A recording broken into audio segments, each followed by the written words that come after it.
এটা বলো তো কি? এটা হচ্ছে কোয়াশ। এই কোয়াশের আমি তরকারি করব, একদম নিরামিষ।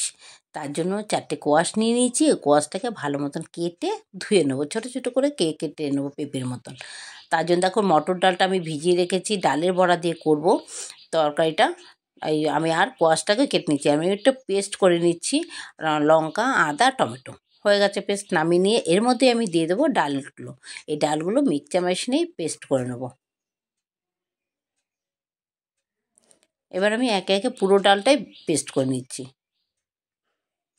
বন্ধুরা পুরো ভিডিওটা দেখো, ভালো লাগলে একটা লাইক করো। এবার আমি তার মধ্যে একটু দিয়ে দিলাম পরিমাণ মতো লবণ, একটু হলুদ, একটু চিনি দিয়ে এটাকে ভালো মতন মাখাবো চামচ দিয়ে। মাখিয়ে এবার আমি একে একে বড়া ভেজে নেবো।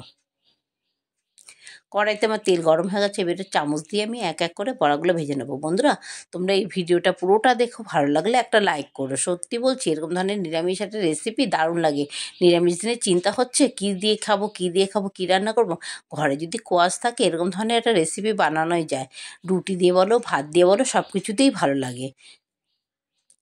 সত্যি যারা নিরামিষ খায় তাদের তো অনেক ধরনের চিন্তা হয়, কিন্তু এইটা সত্যিই বলছি তোমাদের দারুণ লাগে। দেখো বড়াগুলো দেখতে কি সুন্দর হয়েছে, কালারটাই দারুণ হয়েছে আর অসাধারণ সত্যি। ওই যে আমি যে মশলাটা পেস্ট করছি তার মধ্যে দিয়ে দিলাম জিরের গুঁড়ো, একটু হলুদের গুঁড়ো দিয়ে এবার আমি কড়াইতে তেল গরম হয়েছে, দিয়ে দিলাম জিরে ফোড়ন, দিয়ে জিরে ফোড়নটা দিয়ে আমি আলুগুলো দিয়ে, আলুটা একটু নুন হলুদ দিয়ে একটু হালকা ভেজে নিয়ে আমি দিয়ে দিলাম কোয়াশটা এবার দিয়ে একটু নাড়াচাড়া করে ভালো মতো একটু হালকা নাড়াচাড়া করবো, ভাজবো একটু।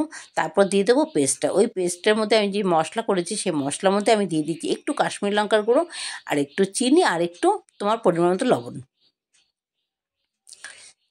এই মশলাটা এবারে দিয়ে দিলাম, দিয়ে এবার ভালো মতন কষাবো। এবার আমি হালকা আস্তে আস্তে করে একটু গ্যাসটা কমিয়ে আমি ঢেকে ঢেকে আমি একটু সিদ্ধ করব। আলুটা আর কোয়াশটা একটু হালকা সিদ্ধ হয়ে আসবে হচ্ছে, এবার আমি ভালো মতন কষাবো। যখন নাকি কালারটা পুরো চেঞ্জ হয়ে যাবে তখন বুঝবে যে মশলাটা কষানো হয়ে গেছে বা তেল ছেড়ে দিয়েছে, তখনই এটার মধ্যে জল দেওয়া যাবে।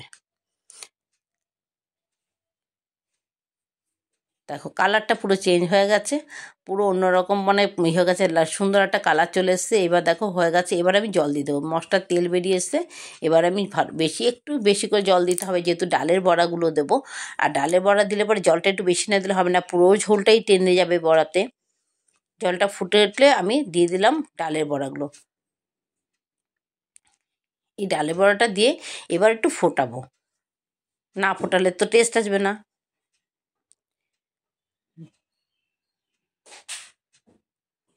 দারুণ গন্ধ বেরিয়েছে ডালের বড়া দিয়ে একটা কোয়াশের তরকারি, নিরামিষ তরকারি, অসাধারণ একটা গন্ধ বেরিয়েছে। এইটা নামানোর আগে একটু গরম মশলা দিয়ে দিলাম, আর একটু ঘি থাকলে একটু ঘি দিয়ে দেবেন, ব্যাস হয়ে গেল। এটা নিরামিষ তরকারি যে কী দারুণ লাগে, এটা ভাত দিয়ে রুটি দিয়ে তোমরা সব কিছু দিয়ে খেতে পারবে। অসাধারণ লাগছে, গন্ধটাই মানে বোঝা যাচ্ছে কতটা সুন্দর হয়েছে।